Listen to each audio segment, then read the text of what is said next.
உலக தமிழ் மக்கள் அனைவருக்கும் இனிமையான வணக்கம். நான் கார்த்திக் பேசிகிட்டு இருக்கேன். இந்த வீடியோவில் நம்ம பார்க்க போகிறது என்னென்னா, டாபிக் நம்பர் 6, வேர் சொல்லை தேர்வு செய்தல். ஒரு பொருளை புரிஞ்சுக்கிட்டு அதனுடைய வேர் சொல் என்ன அப்படிங்கிற மாதிரி பார்க்க போகிறோம். ஸோ ரொம்ப எளிமையானது தான். இந்த டாப்பிக்லேருந்து ரொம்ப கஷ்டமானதுலாம் கிடையாது. பொதுவாக ஒரு பெயர் சொல்லோ இல்லை வினை சொல்லோ இருக்கும் பொழுது அந்த சொல்லினுடைய மூலப்பொருள் தான் வேர்ச்சொல். அப்போ அந்த வேர்ச்சொல் அப்படிக்கான அர்த்தம் என்ன அப்படின்னு பார்த்தீங்கன்னா, ஒரு பெயர் சொல்லாக இருக்கலாம், இல்லை வினை சொல்லாக இருக்கலாம். இப்போ படிக்கின்றான் அப்படின்னா அதில் படி அப்படிங்கிறதான் வேர்ச்சொல், அதுதான் மூலப்பொருள். அப்போ அந்த மூலமாக இருக்கக்கூடிய ஆதி மூலமாக இருக்கக்கூடிய அதோட கான்செப்ட் சோர்ஸ் என்ன, படி, அதுலேருந்து தான் படிக்கின்றான் அப்படிங்கிற ஒரு வினைமுற்றே வந்துச்சு. சரிங்களா? அப்போ ஒவ்வொரு பொருளையும் புரிந்து அதற்கான வேர்ச்சொல்லை கண்டுபிடிக்கிறது தான் இந்த வேர்ச்சொல்லை தேர்வு செய்தல். போன டாப்பிக்கை விட இந்த டாபிக் ரொம்ப ஈஸி. வாங்க டக்குன்னு பார்த்துடலாம். ஃபஸ்ட்டு வேர்ச்சொல்லை கண்டுபிடித்தல். வேர்ச்சொல் அப்படிங்கிறது நீங்கள் கண்டுபிடிக்கணும் அப்படின்னா நீங்கள் ஃபஸ்ட்டு என்ன தெரிஞ்சுக்கணும் அப்படின்னு பார்த்தீங்கன்னா, வேர்ச்சொல்னா முதல்ல என்ன. பொதுவாக இப்போ வேர்ச்சொல்ல வந்து 2 வகையான சொற்கள் இருக்குது. சொற்களில் பொதுவாக ஒரு வேர்ச்சொல் என்பது அந்த சொல்லோடைய மூல வடிவம். அது இல்லைன்னா அந்த சொல்லே பிறக்காது. ஸோ அதுதான் சோர்ஸ் ஆஃப் தி டெக்ஸ்ட் அப்படின்னு நம்ம சொல்லலாம். அப்போ பெரும்பாலான சொற்கள் ஒன்று வினைச்சொல்லாக இருக்கலாம், இல்லை பெயர் சொல்லாக இருக்கலாம். அந்த பெயர்ச்சொல் வினைச்சொல்ல இருக்கக்கூடிய அந்த மூல வடிவத்தை தான் நம்ம கண்டுபிடிக்கிறதா, அந்த அடிப்படையான இருக்கக்கூடிய அந்த சோர்ஸை கண்டுபிடிக்கிறதா வேர்ச்சொல் அப்படின்னு நம்ம சொல்லுவாங்க. இப்போ வேர்ச்சொல் அப்படின்னு நம்ம எடுத்துக்கிட்டோம் அப்படின்னா, அதனை அடையாளம் காண்பதற்கு அதனை எப்படி கண்டுபிடிக்கலாம் அப்படின்னு பார்த்தீங்கன்னா, முதல்ல சொற்களில் 2 வகையான சொற்கள் நம்ம மென்ஷன் பண்ணுறாங்க. ஒன்று நான் ஆல்ரெடி சொன்னாப்புல, ஒன்று பெயர்ச்சொல், இன்னொன்று வினைச்சொல். பொதுவாக வினைச்சொல் தான் அதிகமாக கேட்பாங்க. வினைச்சொல் அப்படின்னா ஒரு செயலை செய்கிறது.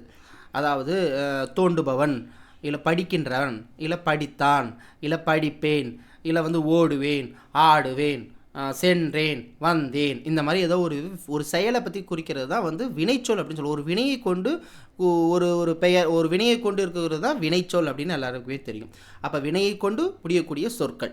அப்போ அந்த வினைச்சொற்கள் இருக்கக்கூடியது அதை கண்டுபிடிக்கிறது ரொம்ப எளிது. இப்போ ஃபார் எக்ஸாம்பிள் அகழ்ந்தான் அப்படின்னு இருக்கு. அகழ் அப்படின்னு நம்ம எடுத்துக்கிறோம். அப்போ உடனே சார் அப்போ முதல்ல இருக்கக்கூடிய 3 லெட்டர் மட்டும்தான் கரெக்டானதா அப்படின்னு நம்ம அப்படி சொல்லக்கூடாது.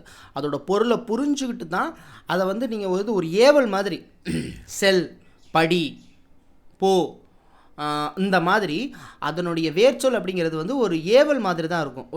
அதாவது ஒரு விஷயத்தை செய் அப்படின்னு சொல்கிற மாதிரி இருக்கும். இப்போ ஃபார் எக்ஸாம்பிள் அகழ்ந்தான் அப்படிங்கிறது அகழ், அதான் அதனுடைய வேர்ச்சொல். இதுவே அறிந்தான் அப்படிங்கிறது அரிதான் அதனுடைய வேர்ச்சொல். இதுவே ஓடினான் அப்படின்னா ஓடு அப்படின்னு சொல்லணும். ஓடி அப்படின்னு நம்ம சொல்லக்கூடாது. ஏன்னா ஓடினான் அதோடைய பொருள் என்ன, ஓடுறது. அப்போ ஓடு அப்படின்னு சொல்லணும். அப்போ ஓடினானோட ஓடி அப்படின்னு நம்ம சொல்லக்கூடாது. அப்போ ஏவல், ஒரு விஷயத்தை நீங்கள் செய்ய சொல்கிற மாதிரி வரும் பொதுவாக வேர்ச்சொல். இப்போ சென்றால் அப்படின்னா செல் அப்படின்னு சொல்லணும், சென் அப்படின்னு சொல்லக்கூடாது.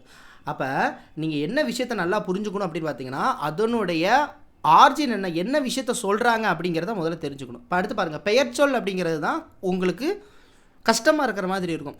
ஏன்னா வினைச்சொல்லை பொறுத்த வரைக்கும் அந்த வினை என்னங்கிறத நம்ம எளிதாக கண்டுபிடிச்சிடலாம். இதுதான் சார் இது நடக்குது, இந்த செயல் தான் நடக்குது அப்படிங்கிறப்ப ஈஸியாக கண்டுபிடிச்சிடலாம். ஆனால் அந்த பெயர்ச்சொல்லில் இருக்கக்கூடியது தான் கொஞ்சம் கஷ்டமாக இருக்குது. இப்போ ஃபார் எக்ஸாம்பிள் இனிது, இனிப்பு அப்படின்னு சொல்கிறாங்க இல்லையா, அதனுடைய மூலப்பொருள்னா இனிமை.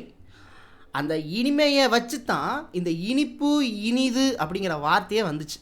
அப்போ இனிமை தான் இதனுடைய மூலப்பொருள் அல்லது வேர்ச்சொல். இது ரொம்ப முக்கியம். இதனுடைய வேர்ச்சொல் அப்படின்னு என்னன்னு கேட்டிங்கன்னா என்ன சொல்லணும், இனிமைன்னு சொல்லணும். இது கேள்வி கேட்டிருக்காங்க. அப்போ தட்பம் அப்படிங்கிறது தன்மை. தட்பம்ங்கிறது தன்மை, தட்ப வெப்பநிலை, அதோடைய தன்மையை தான் சொல்கிறது. சரிங்களா? அதே நேரத்தில் சீரியனா சீர்மை அப்படின்னு அர்த்தம். சீரியனா சீர்மை.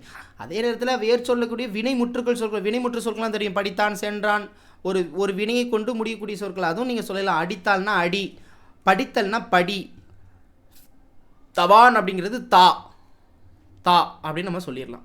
ஸோ இதுக்கப்புறம் விதிகள்லாம் முடிஞ்சு போச்சு. இனிமேல் ஒன்றா நம்ம பார்த்து என்னென்ன கஷ்டமாக இருக்கோ அதை மட்டும் நம்ம சூஸ் பண்ணி படிக்கிறது தான் நம்மளோட வேலை. இதுக்கப்புறம் ஃபுல்லாகவே கொடுத்துருப்பாங்க. இப்போ அகழ்ந்தான் அப்படிங்கிறது அகழ், இது ஒன்றும் கஷ்டம் கிடையாது. அகன்று அப்படின்னா அகழ்னு அர்த்தம். அகன்று என்ற சொல்லுக்கு அகழ், இது நீங்கள் தெரிஞ்சுக்கணும். அப்போ நீங்கள் எது நம்மளுக்கு கஷ்டமாக இருக்குன்னு தோணுதோ, வித்தியாசமாக இருக்குன்னு தோணுதோ, படிக்க முடியாது ஞாபகத்தில் வச்சுக்கணும்னு தோணுதோ, அதை மட்டும் ஒரு நோட்டு போட்டு எழுதிக்கங்க, ட்ரா பண்ணிக்கோங்க. சரிங்களா? பேச்சுலர் ஸ்டூடெண்ட்ஸும் சரி, இல்லை யூடியூப் ஸ்டூடெண்ட்ஸும் சரி. இப்போ அகன்றான், இது நீங்கள் தெரிஞ்சுக்கணும் கண்டிப்பாக. அடைந்தோம், அடை, இது சொல்லிடலாம். அணிந்தான், அணி சொல்லிடலாம். அறிந்து, அறி சொல்லிடலாம். அரியது, அருமை, இது மறந்துடுவீங்க. மாட்டிக்குவோம். ஏன்னா அரியது அப்படிங்கிறது ஒரு பெயர்ச்சொல். அரியது அப்படிங்கிறது ஒரு பெயர்ச்சொல். இந்த பெயர்ச்சொல்லெல்லாம் கரெக்டாக ஃபாலோ பண்ணிக்கோங்க. ஏன்னா பெயர்ச்சொல்ல தான் நீங்கள் மிஸ்டேக் பண்ணுவீங்க. அறிந்தான் அறி சொல்லிடலாம், படித்தால் அடித்தால் அடி சொல்லிடலாம். அலறல் அப்படின்னா அலறு, அலறு வினைச்சொல் அலறு. அருளினர் அருள், அருள். அருந்தது அரு. அதே நேரத்தில் அறுவடைக்கும் அருதான். நல்லா கொஞ்சுக்குங்க. அருந்தது அப்படின்னாலும் அருதான், அறுவடை அப்படின்னாலும் அருதான். அவிந்தது, அவிந்ததுன்னா அவிழ்ந்ததுன்னு சொல்லலாம். ஸோ அப்போ அவிழ். நல்லா கொஞ்சங்க. அவிந்ததுன்னா அவிழ். பொதுவாக ஒரு இரண்டு எழுத்து தான் வரும். 2 எழுத்து, ஒரு எழுத்து வரலாம், வா அதெல்லாம் வரலாம். ஸோ அதனால் 2 எழுத்து, ஒரு எழுத்து வரலாம், 2 எழுத்து வரலாம், 3 எழுத்து வரலாம். 3 எழுத்துக்கு மேலே மேக்ஸிமம் கிடையாது. மேக்ஸிமம் 4 எழுத்துல முடிஞ்சிடும். சரிங்களா? வேர்ச்சொல். அவிந்தது அவிழ். அறியாது அரி. அதே நேரத்தில் அறியாதுன்னா நீங்களும் அறியான்னா போடக்கூடாது. அரிதான். அரியிலேருந்து தான், அரியதுனால அரிதான், அறியாதனால அரிதான். ஆண்டாள் அப்படின்னா ஆள், ஆள்பவளை வைத்து தான் ஆண்டாள் அப்படிங்கிற ஒரு விஷயம் வந்துச்சு. ஆண்டாள் அது என்னன்னா ஆள்பதை தான் ஆண்டாள், அப்படி தான் வந்திருக்கு. ஸோ ஆடினான்னா ஆடு, ஆழ்ந்தாருன்னா ஆள். இனிது அப்படின்னா இனிமை சொன்னேன், இனிப்பு அப்படின்னா இனிமை சொன்னேன். இயம்பியது மாட்டிக்கிங்க. இயம்பு, இயம்பியது இயம்பு. ஈந்தது ஈ, ஈந்தது ஈ. அடுத்து ஈன்றால் ஈன்று, ஈட்டினான் ஈட்டு, இல்லை ஈட்டினால் ஈட்டு. உண்பார் உண், உழுதான் உழு, உணவு உண். உறங்கினான் உறங்கு. உரன்னு போட்டுறாதீங்க, உர வேற, உறங்குன்னு சொல்லணும். ஸோ ஊர்ந்து ஊர், இந்த இடத்துல மாட்டிக்குவீங்க. ஊர்ந்தது ஊர். உருக்கம் உருக்கு, உருக்கு உருன்னு போட்டுறாதீங்க. உருக்கம் உருக்கும் உருக்கு.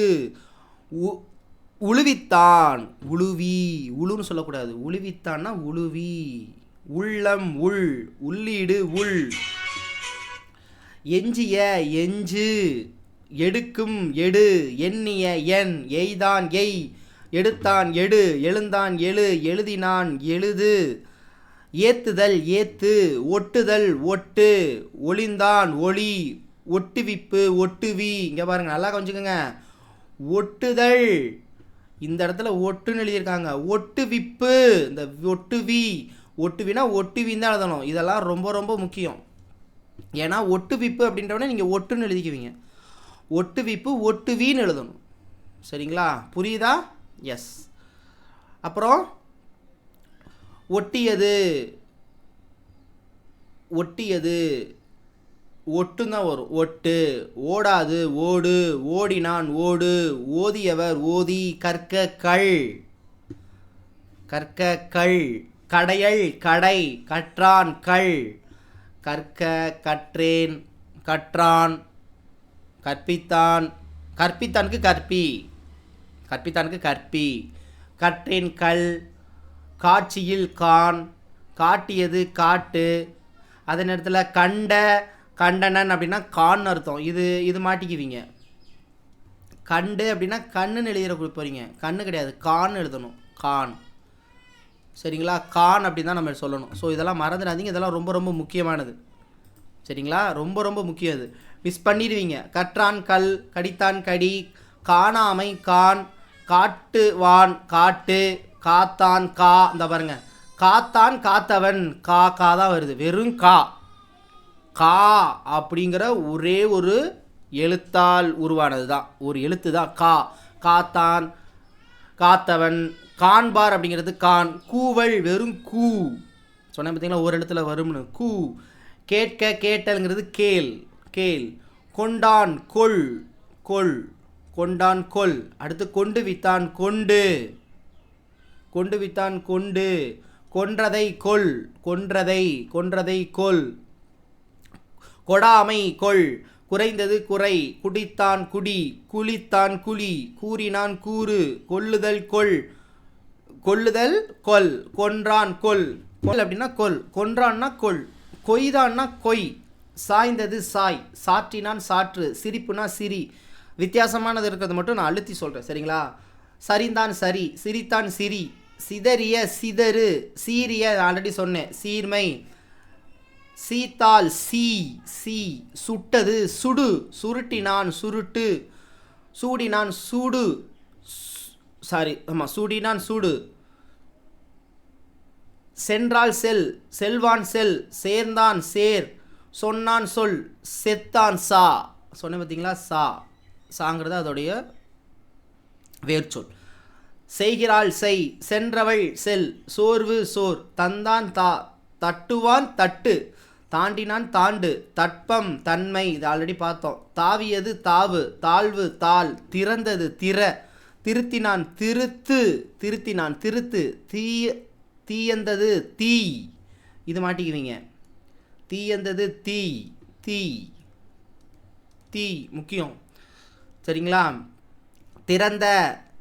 தீர்ந்த தீர துறவு துற தூங்கின தூங்கு துயன்றான் துயில் துறந்தான் துற தூங்கினார் தூங்கு தெரிந்தனர் தெரிந்து தெளிந்தான் தெளி தேடினான் தேடு தேற்றினான் தேற்று தேடல் தேடு தொழாது தொழு தோல்வி தோல் மாட்டிக்குவீங்க. தோல்வி அப்படிங்கிறது தோல் தோல். தைத்தான் தை தொடுவாள் தொடு தொங்கினான் தொங்கு தொடர்ந்தால் தொடர் தோண்டினால் தோண்டு தோன்றினான் தோன்று. இந்த இடத்துல பாருங்களேன் ரெண்டுக்கு வித்தியாசம். தோண்டினான் தோண்டுன்னு வருது தோன்றினான் தோன்றுன்னு வருது சரிங்களா. தோற்றான் தோல்வி தோற்றான் வந்து தோல்வின்னு வருது தோல்னு வரல சரிங்களா. இந்த இடத்துல பாருங்க தோல்விக்கு வந்து தோல் தோற்றான்ங்கிறது தோல்வி மறந்துடாதீங்க. நக்கார் நகு நாட்டும் நாட்டு நடித்தான் நடி நாடகம் நடி நட்டான் நடு நின்றான் நில் நின்றோம் நில் நீங்கி நீங்கு நீங்கி நீங்கு நீண்ட நீள் நுகர்ந்தது நுகர்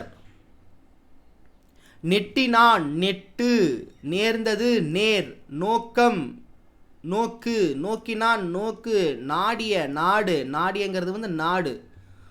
பட்டான் படு படித்தால் படி பட்டான் படு படித்தால் படி படிப்பித்தான் நான் சொன்னேன் பார்த்தீங்களா படிப்பித்தான் படிப்பி அதாவது இந்த செயற்பாட்டு வினைன்னு ஒன்று இருக்கும்.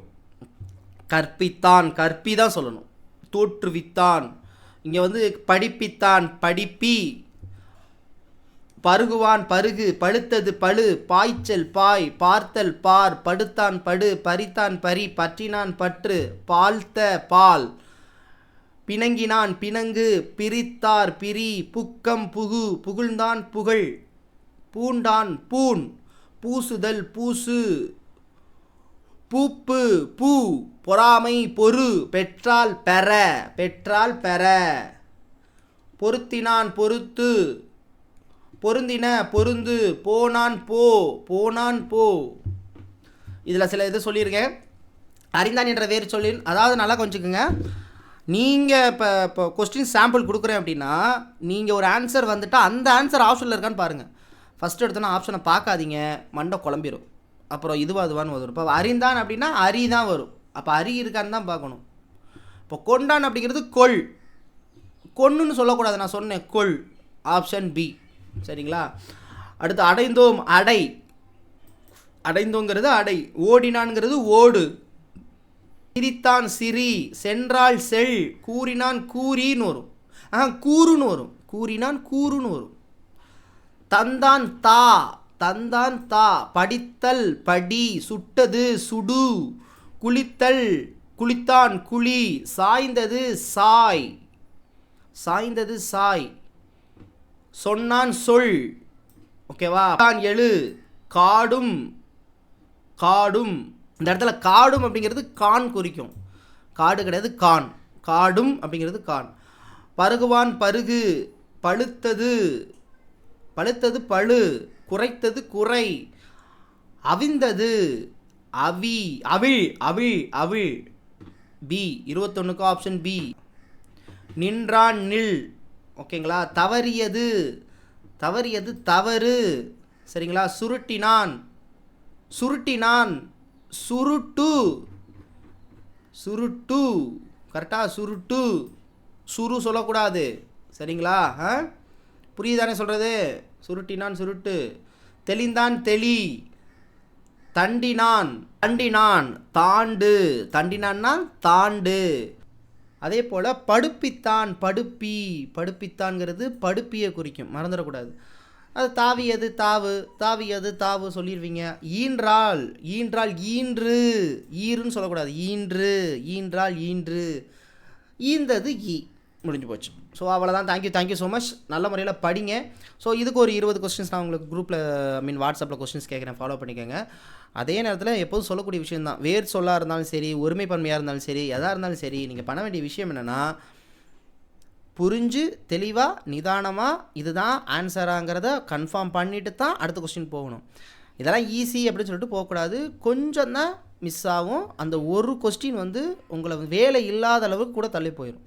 அதனால் ஒரு கொஸ்டினும் ரொம்ப ரொம்ப முக்கியம். 1.5 மார்க்ஸ் சும்மா கிடையாது. லட்சக்கணக்கான பேர் எழுதுகிறாங்க. உங்களுக்கு முன்னாடி 10,000 பேர் இல்லை, 15,000 பேர் இல்லை, 50,000 பேர் கூட போகலாம். நிறையா வாய்ப்புகள் இருக்குது. அதனால் ஒரு கொஸ்டின் தான் உங்கள் வாழ்க்கையை நிர்ணயிக்கும். அதனால் ஒவ்வொரு கேள்வியுமே உங்கள் வாழ்க்கைக்கான கேள்வி. கரெக்டாக பார்த்து அட்டன் பண்ணுங்கள். சரிங்களா? Thank you so much. மீண்டும் அடுத்த டாப்பிக்கில் சந்திக்கலாம். நன்றி, வணக்கம்.